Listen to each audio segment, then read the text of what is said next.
मध्य प्रदेश में विधानसभा चुनाव अपने चरम पर है और ऐसे में दल बदलने का सिलसिला भी जारी है। कोई भाजपा से कांग्रेस में आ रहा है तो कोई कांग्रेस से भाजपा में जा रहा है। ऐसी ही एक जगह हम मौजूद हैं। मध्य प्रदेश की सबसे हाई प्रोफाइल सीट दतिया में हम इस समय मौजूद हैं और दतिया में हमारे साथ मौजूद हैं राजू दांगी जी। राजू दांगी जी 30 वर्षों तक भाजपा में रहे, भाजपा के युवा मोर्चा के जिलाध्यक्ष रहे, किसान मोर्चा के प्रदेश के पदों पर रहे, लेकिन एकाएक उन्होंने भारतीय जनता पार्टी को छोड़कर हालिया दिनों में कांग्रेस का दामन थाम लिया। ऐसी कौन सी मजबूरियां रही राजू दांगी की कि उन्होंने भाजपा को छोड़ कांग्रेस का दामन थामा? खुद उनसे ही बात करते हैं। राजू जी, आखिर ऐसा क्या हुआ कि 30 साल सेवा कर रहे थे जिस पार्टी की और रीति नीति को पूरी तरह आप अपने अंदर मान चुके थे, उससे पूरी तरह से संतुष्ट थे और एकाएक आपने भाजपा छोड़ दी, कांग्रेस में आ गए? एकाएक नहीं छोड़ी हमने। हमने इनका चाल चरित्र चेहरा देखा है इन 15 वर्षों में। हम अपन ये मानते थे लोग यहाँ के कि ये सुधर जाएं और भारतीय जनता कौन सुधर पार्टी जाए? नरोत्तम मिश्रा। तो मतलब आप ये भारतीय जनता पार्टी नहीं है जो ईस्ट इंडिया कंपनी बन के काम कर रहे हैं दतिया में। भारतीय जनता पार्टी का एक एक कार्यकर्ता दुखी है, बेइज्जत होता है पूरे 5 साल इनसे ये सिर्फ और सिर्फ 1 महीना उसकी इज्जत करते हैं और बकाया उसको 5 साल गाली गलौज से लेके और तमाम तरह की प्रताड़ना देते हैं। जैसे हम खुद ही तब विभिन्न पदों पर रहे, अपराध जैसे हम अपराधी हों बड़े, हम पे मुकदमे कायम ला दिए गए। अगर हमने कहा कि आप ये ठीक नहीं कर रहे हैं, ये पार्टी के खिलाफ है, ये कार्यकर्ता अच्छा है लेकिन इनकी गुलामी नहीं करता जो, तो इन्होंने कहा नहीं हम जो कह रहे हैं वही सही है। तो इस बात से जो सच बात करे वो विरोधी है इनका। तो मतलब आप भाजपा को नहीं छोड़ना चाहते थे, नरोत्तम मिश्रा जी जो मंत्री उनके कारण छोड़ी? तो अपन सोच रहे थे ये सुधर जाए। जब ये नहीं सुधरे तो दतिया पे जब तक इतना आतंक और भय का माहौल है कि जो 1947 के पहले माहौल होगा वो आज दतिया में आज है। तो स्वतंत्रता हमारा कर्तव्य है। हम जिस भूमि में पले बड़े हैं तो हमारा कर्तव्य भी मानते हैं हम कि हम इसके लिए तो नहीं हुए हैं ना। हम अपनी दतिया की चिंता पहले है हमें, दतिया स्वतंत्र हो, भयमुक्त हो, आज़ाद हो। किस तरह का आतंक किया मंत्री जी ने जो आप कह रहे हो कि वो भय, आतंक, मुकदमे? पुलिस लूट रही है यहाँ, पुलिस लूट रही है, तहसील पटवारी लूट रहे हैं। तहसील का काम ये करते हैं, पटवारी का काम ये करते हैं। मिश्रा जी आते हैं करने? नरोत्तम मिश्रा खुद इनके भाई, तीनों भाई, श्रीमन मिश्रा बसई देखते हैं, आनंद मिश्रा दतिया शिक्षा विभाग से देखते हैं और इनका लड़का सुकरण मिश्रा वो देखता है अपना उदगवा। विवेक मिश्रा इनका भतीजा देखता है बड़ौनी। इनका दामाद बंटी गौतम वो देखता है एक तरफ। तो इन्होंने एक कंपनी बना रखी है। पार्टी में तो विश्वास होता है ना कार्यकर्ता की, हर कार्यकर्ता की जिम्मेदारी है, मंडल अध्यक्ष है, महामंत्री है, पूरी कार्यकारिणी है, वो जवाबदारी होती है कि हमारी बूथ की हमारी जवाबदारी। इन्हें किसी पर भी भरोसा नहीं है परिवार के अलावा या रिश्तेदारों के अलावा। एक बसई क्षेत्र है, इसी क्षेत्र में वो ब्लॉक मंडल नहीं है। यहाँ अनुराग तिवारी रेंजर है, वो आज 200-400 करोड़ का आदमी बन गया। तो इन्हें अपने परिवार पर और अपने रिश्तेदारों पर भरोसा है, कार्यकर्ता पे कोई भरोसा नहीं है। कार्यकर्ता बहुत ज़्यादा दुखी है अंतर्मन से। हम जैसे लोग हैं कि जो छोड़ के आ गए हैं, बाकी लोग आज भी घुट रहे, आज भी हमसे बात करते हैं कि हमें भी लगता है कि लेकिन वो आज़ादी में हमारे साथ हैं। तो यहाँ चुनाव है कांग्रेस और भारतीय जनता पार्टी और ईस्ट इंडिया कंपनी। तो भारतीय जनता पार्टी और कांग्रेस एक साथ है और ईस्ट इंडिया कंपनी एक तरफ है, तो हम जीतेंगे।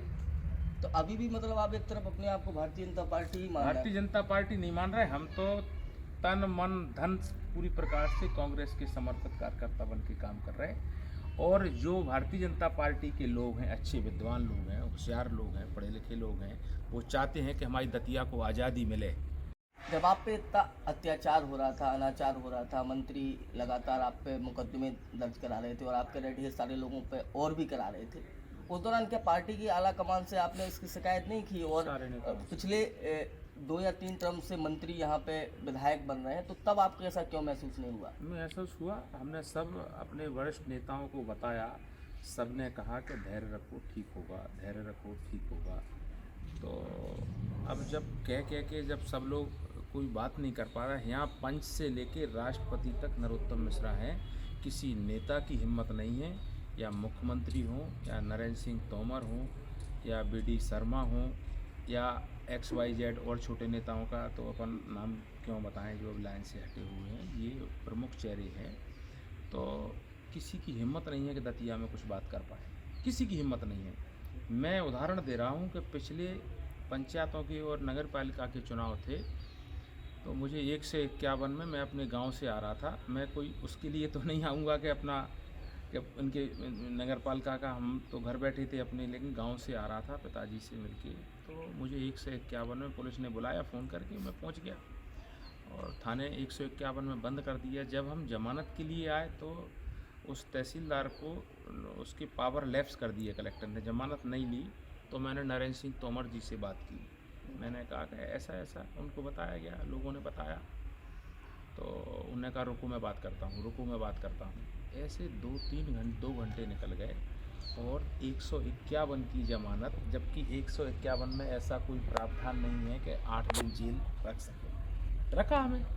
अब 151 की, जब नरेंद्र सिंह जैसे केंद्रीय मंत्री 151 की जमानत नहीं करा पाए, नहीं छुड़वा पाए, तो इस दल में रह के क्या मतलब है। पिछला चुनाव नरेंद्र सिंह की वजह से जीते जी। मैं तो पिछली बार भी पार्टी छोड़ रहा था, लेकिन नरेंद्र सिंह जी ने कहा कि नहीं, पार्टी सब कुछ ध्यान रखेगी और आप चिंता नहीं करो, अत्याचार अन्याय नहीं होगा, आप एक बार मेरे कहने से बात रखो। तो हमने पिछले चुनाव में अपने घर बैठ गए। मैंने इनसे कहा कि मैं प्रचार नहीं करूंगा, मैं अपने दूसरी जगह आप लगा दो ड्यूटी, मैं इनका प्रचार नहीं करूंगा, क्योंकि ये हिटलर हैं, ये हिटलर दबाव की राजनीति करते हैं, वो हमारे ब्लड में नहीं है जी। तो लेकिन नरोत्तम मिश्रा जी तो कहते हैं कि उन्होंने माफियाओं को ज़मीन में गाड़ दिया, यहाँ पे गुंडियाई जो चलती थी और वो पूरी तरह खत्म कर दी। इससे ये तो आप खुद जा रहे हो, अगर आप निष्पक्षता से आप दिखा सको, ये तो शायद लाइव होगा, अभी लाइव में, अभी तो इंटरव्यू कर। हाँ, तो आप भी नहीं दिखा पाओगे। अगर दिखा पाओगे जी, बड़ी हिम्मत, बड़ा कलेजा चाहिए। जी, ना मीडिया यहाँ छाप पाती है, हाँ, ना इलेक्ट्रॉनिक मीडिया, प्रिंट मीडिया उनके दबाव में काम करती है। हो सकता आप लोगों पर भी मुकदमा, अगर आप सच छापने लगो कुछ दिन, तो आप पे भी मुकदमा कायम हो जाएगा। और पत्रकारों पे भी मुकदमे हाँ, हो हो जाते जाएंगे, हैं। हो जाएंगे। कोई मतलब उनके खिलाफ जो सच बात बोलेगा वो विरोधी हो जाएगा। अच्छा, आप कांग्रेस में आ गए, लेकिन कांग्रेस के बारे में जो हवा चल रही है यहाँ पे, चूँकि हम आए जरूर बाहर से हैं, लेकिन हवा के बारे में हमें ज्ञान है कि लोग ये कह रहे हैं कि अगर व्यापारी वर्ग भी डर में है कि अगर राजेंद्र भारती चुनाव जीत जाते हैं तो फिर से गुंडागिरी हो जाएगी। राजेंद्र भारती ने आज तक किसी से तू नहीं कहा होगा, और राजेंद्र भारती के परिवार में कई साल विधायकी रही है। यहाँ गुंडे तो आज पुलिस हैं, नरोत्तम के परिवार के गुंडे हैं। ये वो गुंडे तो जब होते थे कि मोहर सिंह, माधो सिंह जब डकैत हुआ करते थे तो रात में डर लगता था, इनसे तो 24 घंटा डर लगता है। आप समझ लो, ये बड़े गुंडे हैं कि वो बड़े गुंडे हैं, डकैत हैं। ये डकैत हैं, पुलिस और ये मिले हुए हैं, प्रशासन किस पर भरोसा करे।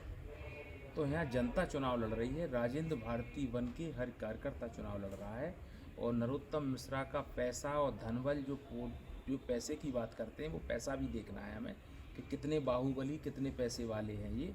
वो भी हमारी जनता ना बेकाऊ है, स्वाभिमान लोग हैं दतिया के।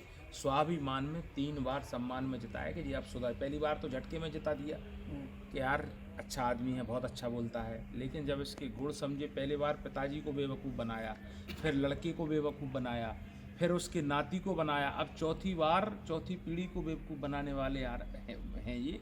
तो अब जनता सब समझ चुकी है इनकी कार्य। तो इतना ग्रास रूट काम है, तो ये और बता दो कि नरोत्तम मिश्रा कितने मतों से चुनाव हारने वाले? नरोत्तम मिश्रा मेरे हिसाब से 40,000, 30-40,000 के माइनस में जाएंगे, कम से कम।